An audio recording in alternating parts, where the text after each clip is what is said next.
লুইতৰ বলিয়াবানে অসমৰ একাংশ মানুহলৈ প্ৰতি বছৰে কঢ়িয়াই আনে সীমাহীন দুৰ্যোগ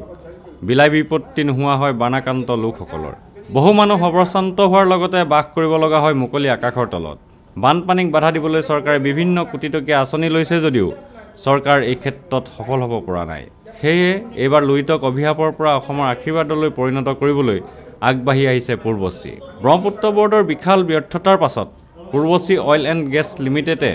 লুইতক ভেটিবলৈ আগবাঢ়ি আহিছে এই উদ্দেশ্যে পূৰ্বশ্ৰীয়ে প্ৰস্তুত কৰিছে এক অভিলাষী প্ৰকল্পৰ এই প্ৰকল্পৰ জৰিয়তে লুইতক দ কৰি ইয়াৰ বালি অন্যান্য কাৰ্যত ব্যৱহাৰ কৰিব পৰা যাব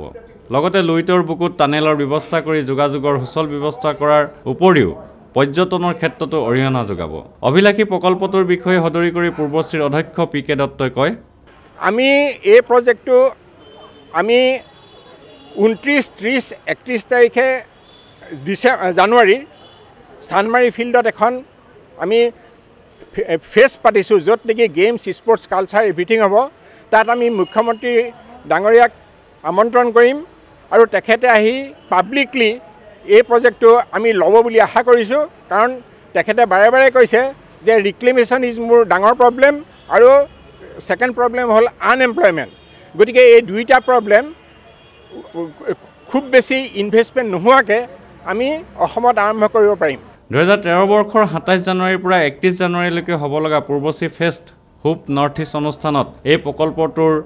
সবিশেষ আৰ্হি প্ৰদৰ্শন কৰা হ'ব লগতে অসমৰ মুখ্যমন্ত্ৰী তৰুণ গগৈ দেৱকো প্ৰকল্পটোৰ আৰ্হি দিয়া হ'ব সেন্টিনেল নিউজৰ হৈ সুশান্ত দাস গুৱাহাটী